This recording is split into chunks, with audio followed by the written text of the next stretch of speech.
Hello, this is Michael Ensor, and this advertising report card is for the Jim Shorkey Auto Group. I'm going to share my screen right now, and we're going to jump directly into things.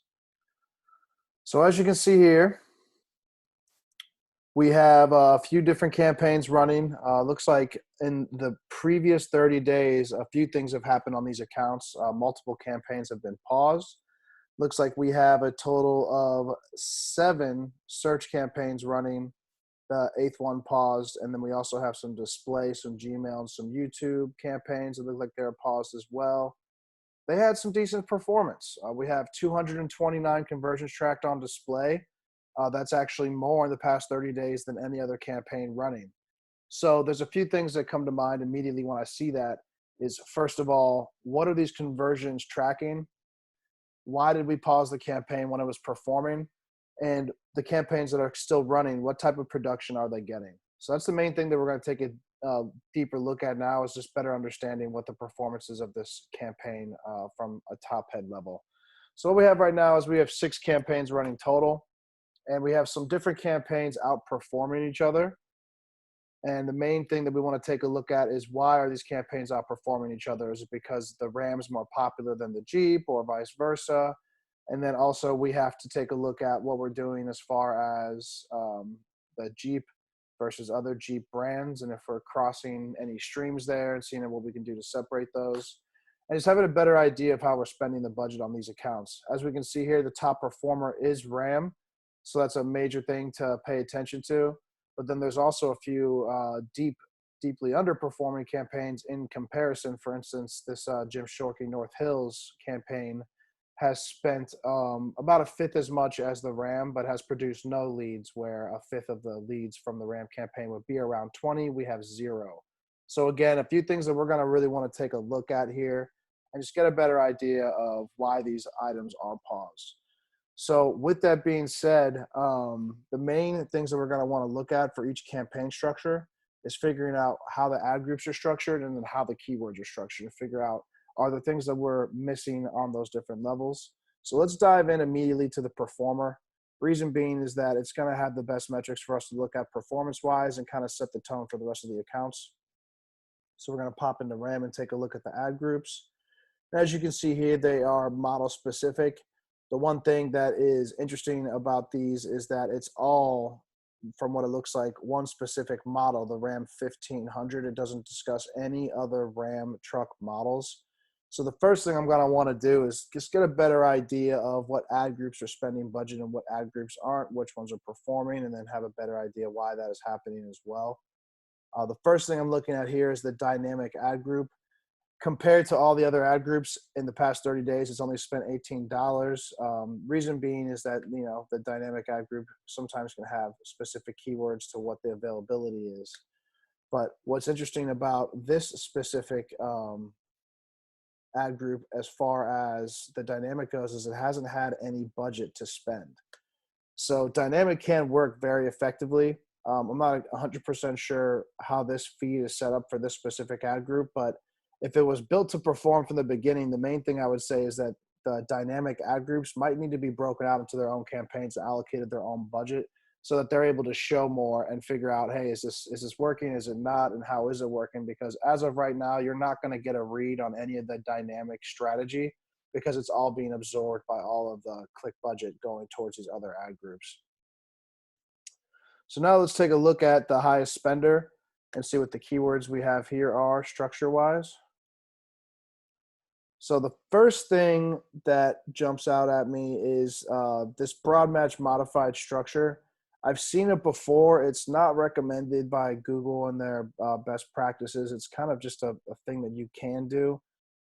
As you can see here, Ram doesn't have a plus sign next to it, so Ram can be considered pretty much anything in that whole thing. A ram, is it an animal? Is it a horse? Or is it a ram? Is it a ramming device? Not necessarily related to the brand at all, because when there's no plus sign in front of it, it's just broad. It's not broad match modified. Likewise, when there's no spaces between the keywords, that can cause issues as well. But as you can see, this keyword has spent the most and performed. Major takeaway from that is that it's the broadest keyword. These other ones are exact match, so they're not going to get as many impressions because they're very specific. But that's one of the things I wanted to mention, and this is actually across all the accounts, is a major thing that needs to get done on all of these is to have a solid search term report done on all of the search terms and add the different variations as keywords to be bid on, and then either have the bids increased or have the bids decreased based off of their performance. So as you can see here, out of all the keywords we have in this ad group, we have 1, 2,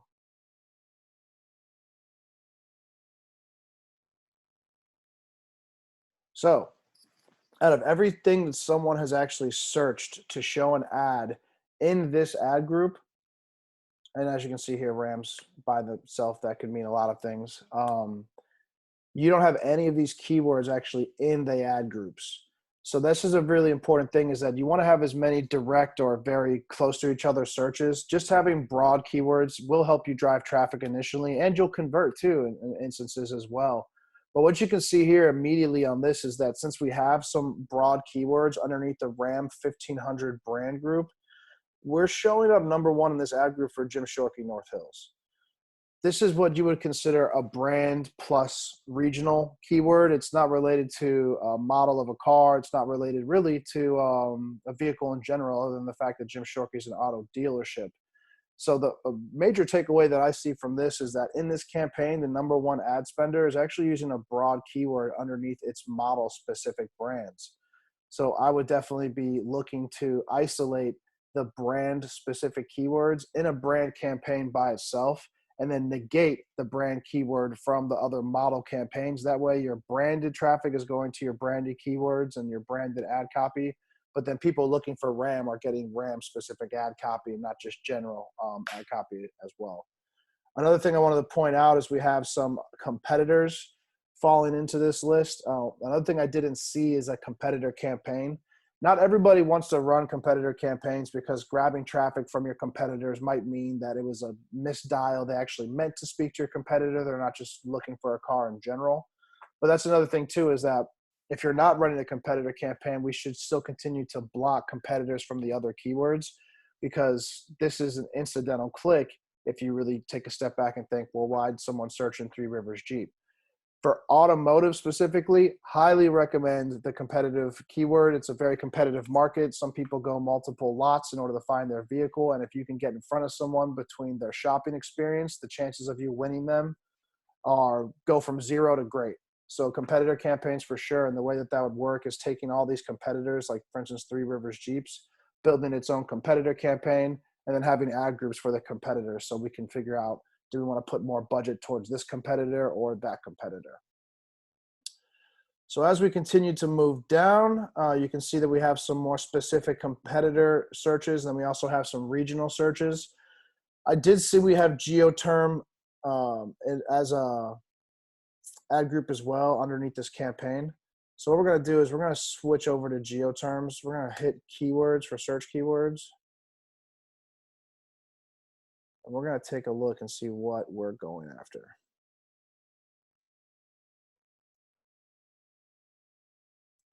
We have the near me, which is great, but the only problem we have with this is still the structure for the keywords is really loose. And I think that because Google's going to do their best to pick up some generic keywords in the structure that they can. Again, if you look at Google's actual, this is how you're supposed to do this. Broad is keywords with no plus signs with just spaces between each word, so that Google can properly parse out what is a word versus what is just one continuous word. As you can see here, no spaces, but it still managed to get spend and clicks. But as you get down further into these city keywords, either there is no traffic in these regions for these keywords, or Google's having a hard time parsing out what this keyword is to begin with, because it's a run-on keyword with broad and broad match modified combined. I think that making this a little bit more simple as well on the regional terms, and then bridging out to the long term. Because as you can see here, we have things like 2020 Ram 1500 Gibsonia. So people are looking for a specific year and a model in a specific city. That's a little more long tail. I would consider it, low search volume. It's going to be more rare that you get that search. But if you're looking for, let's say Ram dealer Pittsburgh or Ram truck Gibsonia, That's the thing that I'm noticing here is that these core keywords like Ram, Pittsburgh, again, I think there should be maybe another keyword in there because Ram by itself, it's pretty broad as a keyword. But as you see here, like it's a little bit more meticulous for these individual cities to try to show impressions with these ages and variations and whatnot. I mean, sorry, not the age, I meant the year the truck was released and the variation of the model. So yeah, that's the main thing on the geoterms. Just to kind of recap what that was, is that we would want to see an individual ad group for each city and model. If that's the case, that if that's what we're going to be doing with the Ram campaigns, we're going to want Ram Pittsburgh and then have a whole bunch of Pittsburgh keywords in there, and then all these other cities, which looks like Warrendale, Baden, Cranberry, Valencia. And then also it's really important, in my opinion, to break out an ad group for the near me terms, because there's so many searches for near me and nearby, and the actual context of that semantic language used with Google search or on your phone or with your Alexa, find a Ram dealer near me. It's something that not a lot of people are still bidding on, even though Google's made it very clear that this is one of the biggest booming search term trends in search, is that people are looking for localized help, which is great for a local business because they're not just searching online through Auto Trader or whoever. These are people who are looking for a Ram dealership near them. Now, they might not be looking for a 2021 Ram 1500 near them, but they could be looking for a Ram dealer or Rams for sale near them.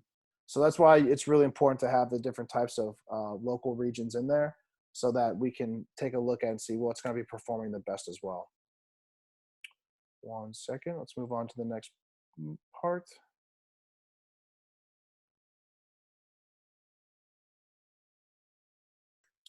Okay, let's resume.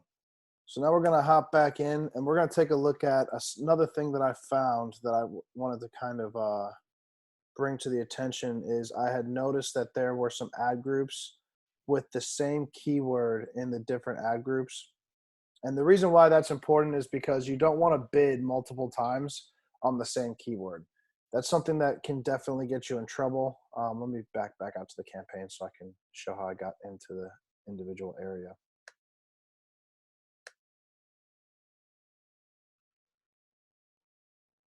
Okay, let's look at the spend again. So let's go hop in the Grand Cherokee. And I saw this throughout a couple of the different accounts. I'm going to take a look and see what we can do about finding it in this example right now. But the main thing that you can do to prevent, see, this is a different type of ad group structure. This is what you could call SCAG. We have a single keyword ad group, Jeep Grand Cherokee. So immediately out of the gate, what you have here is conflict. So Jeep Grand Cherokee and Jeep Grand Cherokee.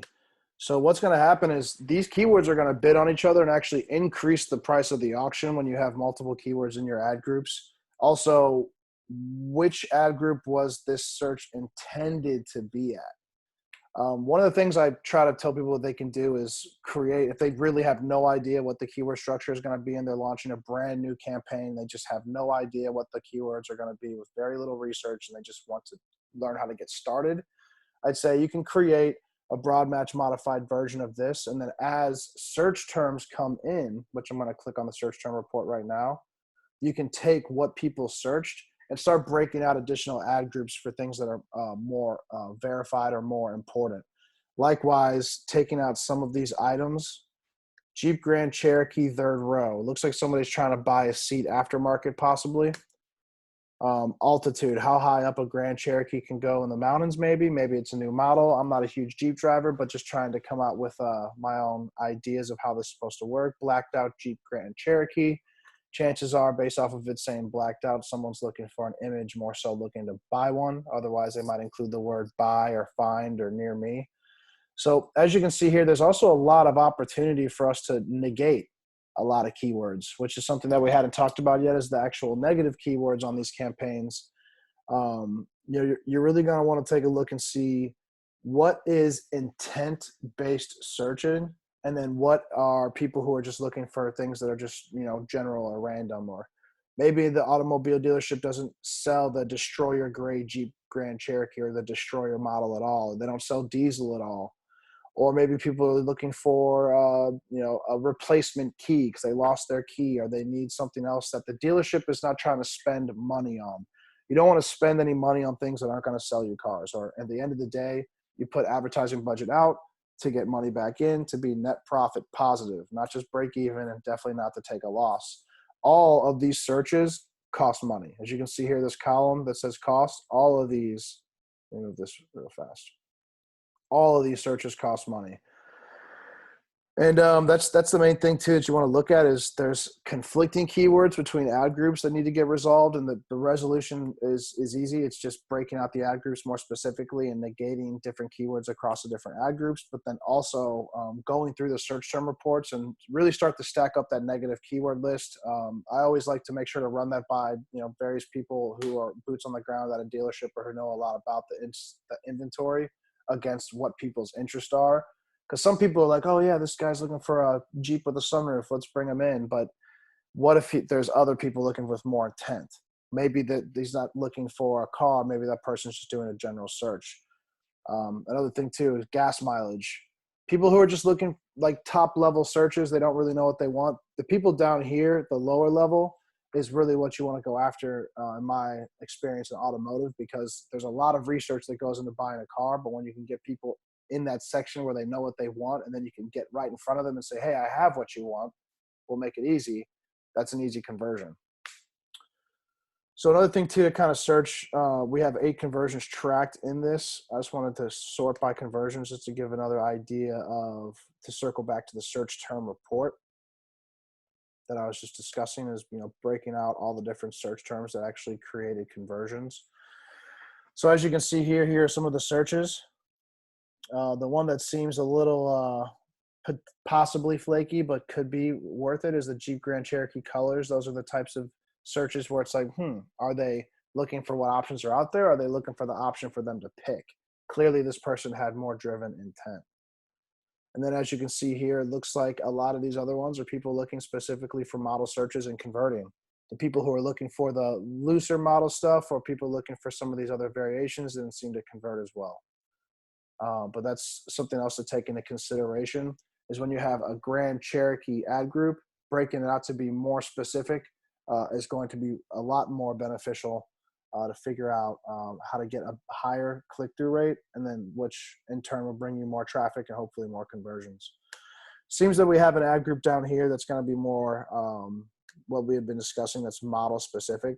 The only thing that I'm seeing now is that these model year ad groups are actually directly conflicting with the smaller, more broad ad groups. Again, we need to figure out a way to select what ad groups are supposed to show for what keywords and make sure that the ads match that, and then have broad, but don't have them compete with each other ever.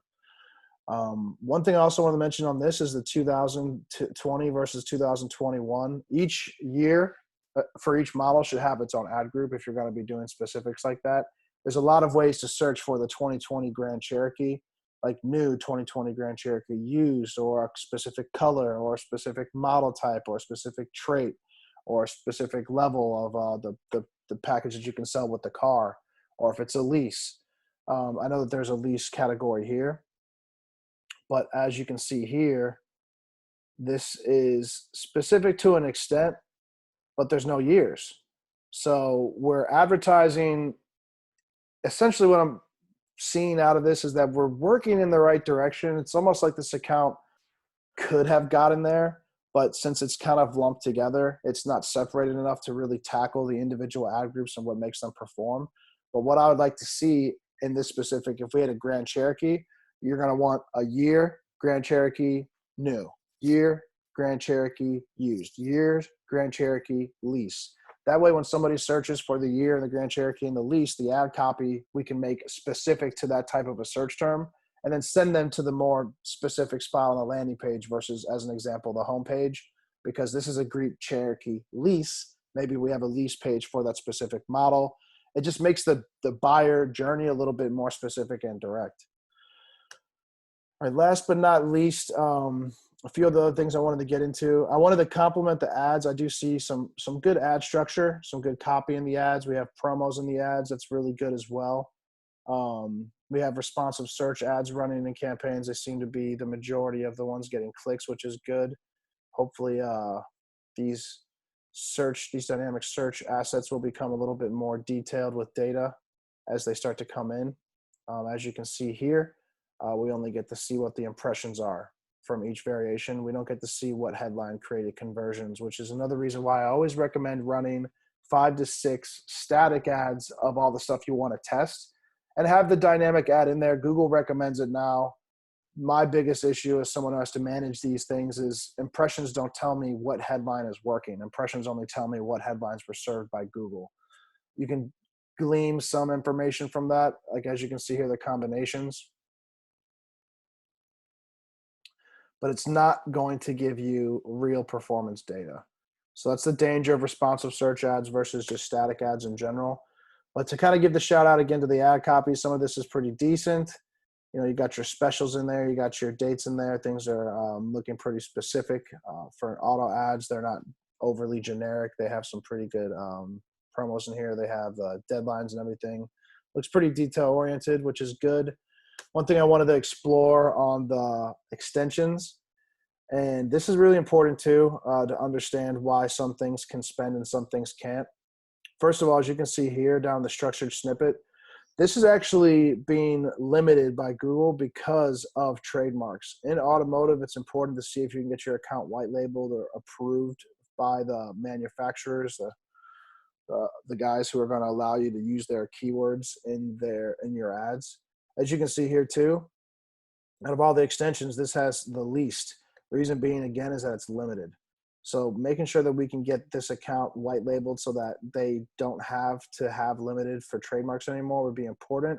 Otherwise, you're going to have to be very careful about how you use trademarks in your ads if it's not approved all the way through, because you might have random ads that aren't getting impressions and other ads that are, and until you actually reach out to Google and say, oh, we didn't know you were approved. So whatever needs to happen on that, I highly recommend looking into it just to make sure that you don't launch any keywords or ads that are going to get held back. Another thing I wanted to mention real quick on the extensions in itself, some extensions in different groups kind of just all work the same. They don't have any big difference in performance. But as you add more site links, you will see certain things performing out more so than others. And the one thing I'd recommend in that instance is pausing the non-performers and optimizing towards the site links and the different ad extensions that are performing.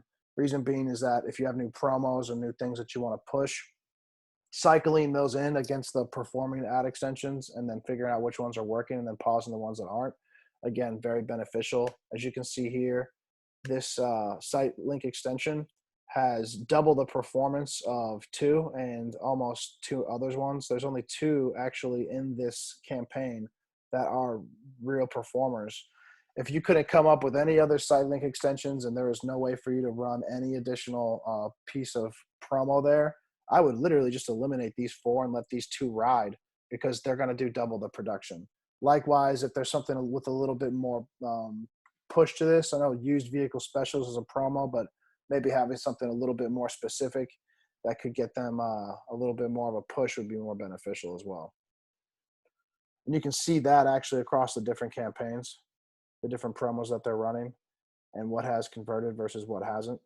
So the next thing I wanted to hop into, and I think you might see that here, is the 0 conversions. When we first opened up this video review, one of the main things I had mentioned was the conversions. Things looked a little odd. Why are we pausing campaigns and then letting the other ones run when things seem to be performing?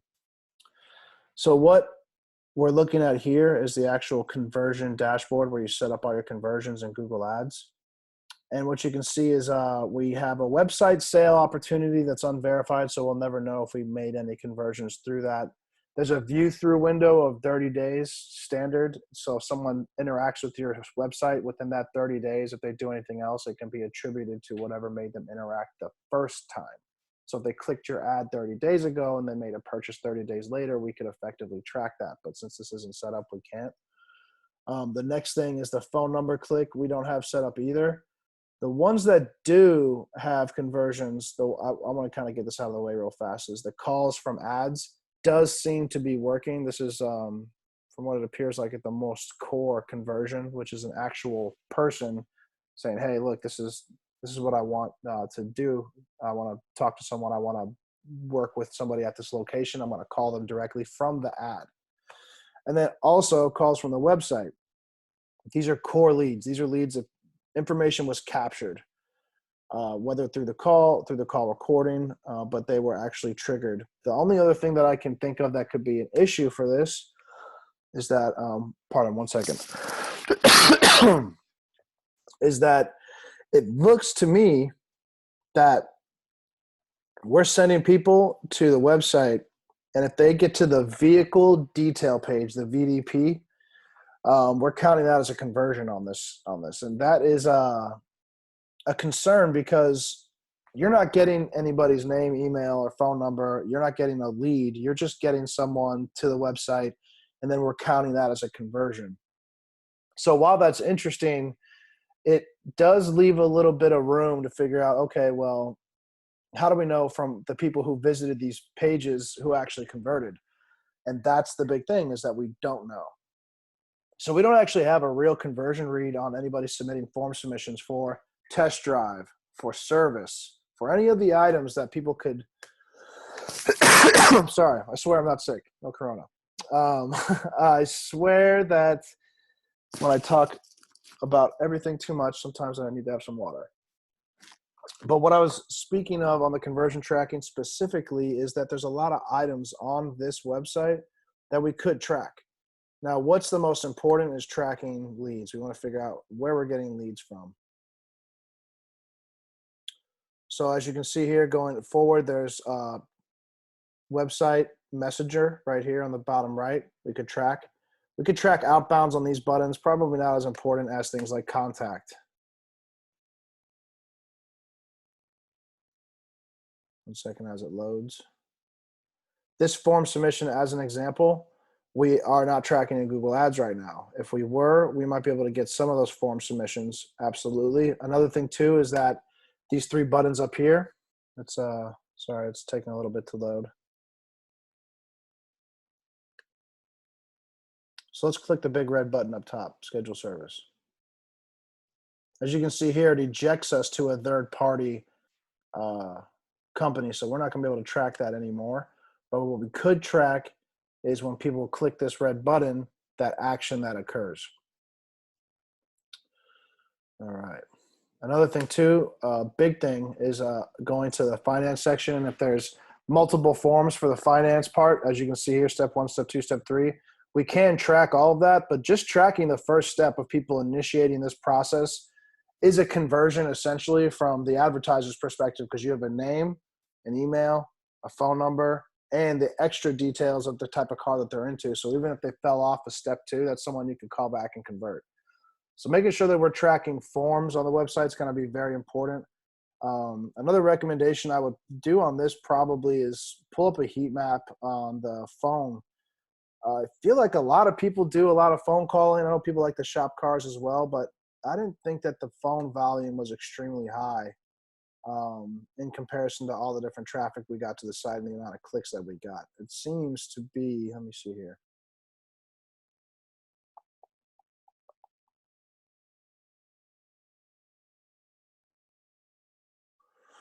So we had 141 plus, where's that other conversion for the phone call, right? No, that's not it.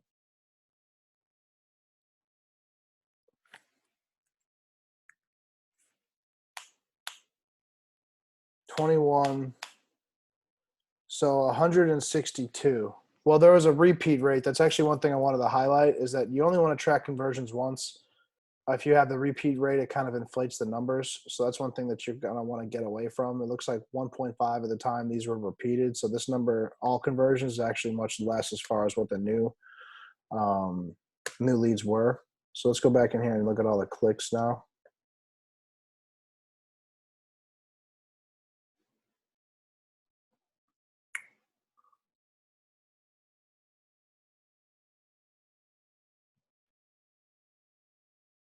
Sorry, I already set up some columns to make this a little easier for us.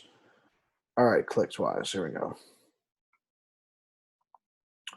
So after the campaigns were paused, we had about 10,000 clicks with, I guess, with the 1.45 repeat rate at 149, and then the other 21 calls, we're looking at 100-ish calls for 10,000 clicks, which would mean our call rate is around 1%. That's the reason why I would say it was low. I would like to actually take another look at the actual clicks from the search campaigns only, which is what we're looking at now at 4,500.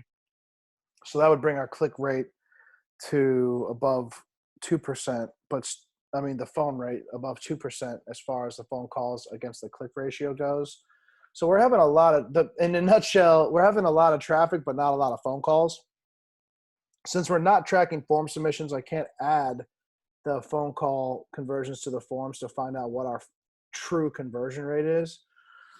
But I would say it could be higher. And that's going to have to come in with the tracking, which is a best practice. We just need to get the tracking in there so we can really look at what keywords are triggering the forms. But let's say if we took a step back and we couldn't change anything with the forms and we had to just work with what we had, the main takeaways from increasing performance here is better segmenting the keywords and working the negative list while also doing search term reports and bringing the actual search queries into the ad groups. And if they warrant a new ad group, we need to start creating these additional ad groups for these campaigns. What'll happen if we don't is that you're not going to be able to attribute exactly what the demand is to the market to the campaign. We're essentially doing catch-all keywords where less than 5% of the keywords in each ad group is spending the majority of the budget because they're broad keywords. So that's the main takeaways, is just a little bit better segmentation. I mean, as far as a landing page goes, automobile dealerships are really sophisticated advertising wise, and the websites are built to convert. So, as far as conversion rate optimization goes, I want to look at a heat map to see how people are interacting, but then you'd also want to take it a step further and say, okay, well, are we sending these people to the right pages on the site? Should we be creating additional landing pages and things of that nature? So with that being said, that's pretty much all out of the gate that I would say about this. If we were to look at priorities, the immediate priority is looking at what form submissions we want to track and start tracking them across the board. I know that might be an interesting prospect because I did take a look at the tracking code here, and it does look like there are a lot of scripts running on the site, a lot of tag manager tags specifically. I don't know if it would be possible to do this, but consolidating all the Google tag managers into one Google tag and then using different containers in that one script might make it a little easier to manage all the different scripts running on this website. The only reason to have two Google tag manager tags on a site is if you have two different companies working on the site, because otherwise there's really no point in having the multiple Google tag managers. And then also to speak to that as well, it looks like we have 4 pixels tracking 2 different things, but only one of them is really tracking it accurately. So maybe cleaning up the tracking a little bit when we fix the conversion tracking would definitely help, not just with making sure the numbers are correct, but to kind of clean things up and get a better consensus of what we're doing and why things are the way they are and how they're supposed to function. But yeah, other than that, that's pretty much it for the most part. Once conversion tracking is set up properly, the maximize conversions setting on campaigns could work. Right now, if we maximize conversions, all we would be doing is maximizing people to the site. The best way to do that is actually with maximize clicks, because you can start to put pressure on the cost per click and keep on lowering it while keep driving the traffic, while the actual conversion action is something that should be seen differently than just a page view. So that's it. This is your advertising report card for Jim Shorkey Auto Group. This is Michael Ensor working with John at T3. Hope this is helpful. If there's anything else that I can help answer, if there's any questions, just let me know. I can do another video and break down any other aspect of this campaign. But yeah, the difference that the search term report, the difference that will make with adding the negative keywords and parsing out the ad groups and fixing the structure of the keywords could have a huge beneficial impact to this campaign. Again, if you have any questions, I'm here for you. Let me know.